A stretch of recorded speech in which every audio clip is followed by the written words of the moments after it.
Hello my dear friends, you're on the Military Summary channel, and today we will discuss the situation in Ukraine on the 27th of April of 2023. Today we have a lot of very interesting updates, so let's start. But before we start, I would like to tell you that there are three the most important updates for today. The first one is that as a result of drone attack, the Ukrainians lost 4 S-300 systems and 1 Gepard system of Germany production. The second important update is coming from Donetsk frontline. As a result of fierce clashes, the Ukrainians lost another 400 soldiers in this area. It's one of the heaviest losses since the beginning of a special military operation. And the third update, important update, is that we can see some kind of real intensifying of clashes and activity of the Russians on the Kupiansk frontline. Now let's start from the beginning and let's try to discuss all these updates step by step. And before starting and before talking about Kherson area and those S-300 systems, let's take a look at the Russian sources map. As you can see, there are a lot of icons in this area. A lot of events took place during the previous 24 hours. The Russians are saying that they destroyed one M777 howitzer. The Russians are saying that they destroyed another INTPQ-36 radar in this area. Furthermore, the Russians are saying that as a result just of clashes and duels in this area, the Ukrainians lost 40 soldiers, 2 armored vehicles, and 2 artillery systems D-30 in addition to this M77 howitzer. Another important thing, that during the previous night there was a missile attack. To be more precise, the Russians launched at least 4 Kalibrs rockets in direction of Nikolaev, and they destroyed few buildings in this area. They destroyed this building that located, let's say, in the central part of Nikolaev, and also some sources are saying that there were some explosions in the vicinity of the airport. So what did happen? And after that, in another part of the report of Ministry of Defense, they're added that as a result of drone attack, the Ukrainians lost 4 S-300 systems and 1 Gepard system. So what did happen? To understand the situation, first of all, let's take a look at the Western deployment map. And as you know, there is like a very interesting, this map was updated recently, and there is a very interesting piece of information about the deployment of newly created brigade. And if you take a look at Odessa, you may find 38th Marine Brigade and 37th Marine Brigade. This brigade, according to this map, their main position is in the vicinity of Odessa, and if you read the report of Ministry of Defense carefully, you're gonna see that this report started with the fact that the Russians are saying that as a result of missile attack, they managed to prevent the redeployment of marine forces in this area. And this is the most important update. Now I'm going to tell you some kind of a real speculation, but I try to connect the facts that we have, and I build a small story, and I would like to share with you the story that I understand took place in this area during the previous 24 hours. So as we know, the Ukrainians are preparing themselves for the greatest counteroffensive operation. And one of the areas that the Ukrainians are going and are planning to return back is the area in the south of Kherson, this area. This small piece of land, and they need this area for one reason. If the Ukrainians are able to take control, let's go back to the Western source map. If the Ukrainians are able to take control over this part of Kherson district, then they will be able to unblock Nikolaev. And after that, they're going to have not 1 port, but 2 ports for the purposes the Ukrainians are doing, for grain deals, for weapon support, and so on. As we know, the Russians have blocked the current grain deal, but it doesn't mean that there's not going to be any grain deal. The Ukrainians, I believe, do have power, some drones to fight with the Russian naval forces, and this is going to be a part of a summer company, the clashes in the Black Sea, and I believe the Russians are going to win this. But anyway, the Ukrainians wants to unblock Nikolaev port and to start the greatest offensive operation in direction of Melitopol, in Zaporozhye. They need to do some actions in this area to stretch the Russian focus and to force them to keep some forces in this area. So for these purposes, the Ukrainians redeployed their forces from Odessa in direction of Nikolaev. exactly in the building that the Russians destroyed as a result of 4 missile rockets, so in this area. And the Ukrainians understand. They understand this perfectly, and they understand this very perfectly. Is that as soon as they start redeployment process, this process will be spotted by the Russians immediately. And they understand that Nikolaev is very close to the combat line, and that means that there are very high risk that the Russians will try to destroy the position of the Ukrainians in this area using missiles. And but the Ukrainians don't have time for stretching their forces inside of Nikolaev. Everything should be done very fast. They need to redeploy forces in Nikolaev, to wait maybe a day, and after that to stand this newly created brigade to the south. So imagine yourself, they were trying to redeploy not just like a very old 35th mechanized Marine Brigade, or let's say 72nd or something like this. The Ukrainians were trying to redeploy their newly created brigades with the help of Western countries. So they have redeployed their brigade in Nikolaev, and they understand that they need to do one thing.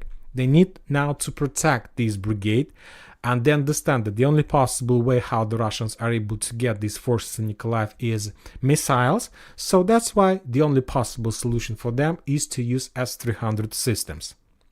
So that's why the Ukrainians were forced to redeploy their S-300 systems along Dnipro River with one purpose: to protect the Ukrainian forces in Nikolaev. But S-300 systems is the type of systems that you can protect forces just from missiles, air forces, and so on.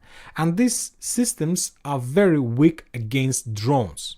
And for these purposes, you need to have another support air defense system that will protect the S-300 systems, if you know what I'm saying. And for these purposes, the Ukrainians took a decision to use German's Gepard. So this is not like missile systems, it's like a regular bullet system, and their purpose is to support and protect ground forces, infantry, air defense systems, and they can destroy every type of drones and everything that in the sky in the distance from 100 meters to 4 kilometers. So it's a perfect solution to shut down drones. And that was Gepard, the air defense systems that were deployed in Ukraine from Germany. I don't know what did happen then. I don't know who was maintaining and managing that Gepard system, but we saw a lot of video and photo confirmations where the Russians, using drones, mainly Lancet, were destroying the Ukrainians' S-300 systems. And as I understand, Gepard failed their job. They couldn't protect S-300 systems from Russian drones, and that led to the situation when the 4 S-300 systems were destroyed. And of course, that situation led to the situation when the Russians didn't have any problems to attack Nikolaev. And right after they destroyed those air defense forces, Ukrainian, they launched 4 calibers and destroyed the positions of 36th and 38th Marine Brigade inside of Nikolaev. The Russians haven't provided the real numbers of Ukrainian losses, but I believe they will give us the number tomorrow.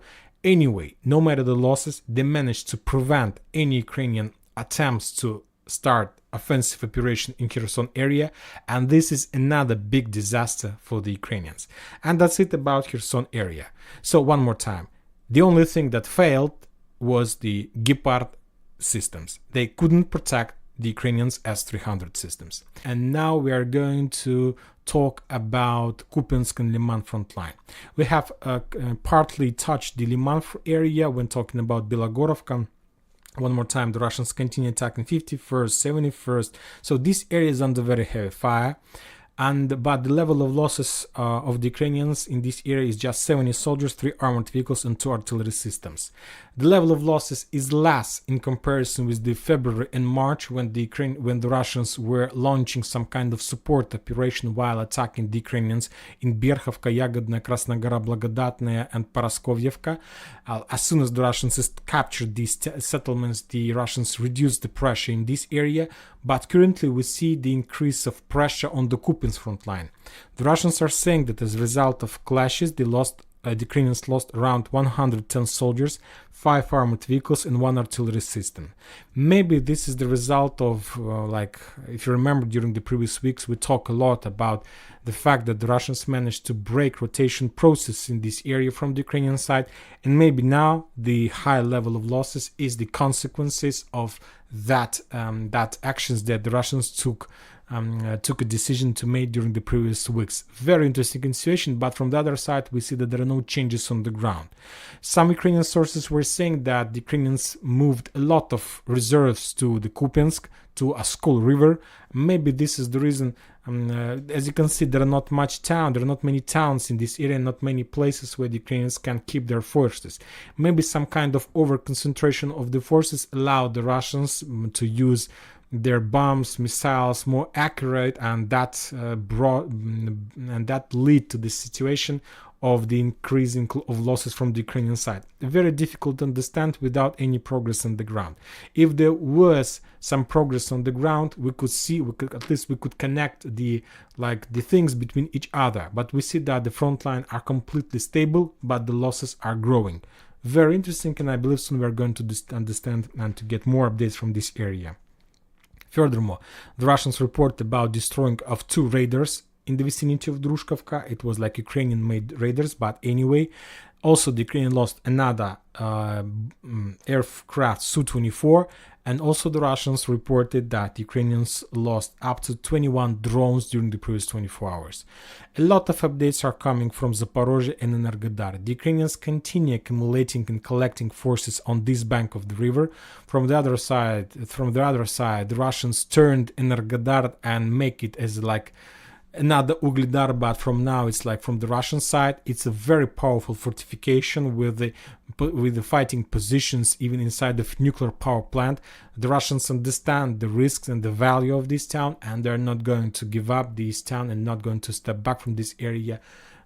I believe that they have already moved a lot of supply and support, so the Russians think that there are very high chances that during the greatest Ukrainian counter-offensive operation, one of the Ukrainian direction is going to be Energodar and Zaporozhye power plant.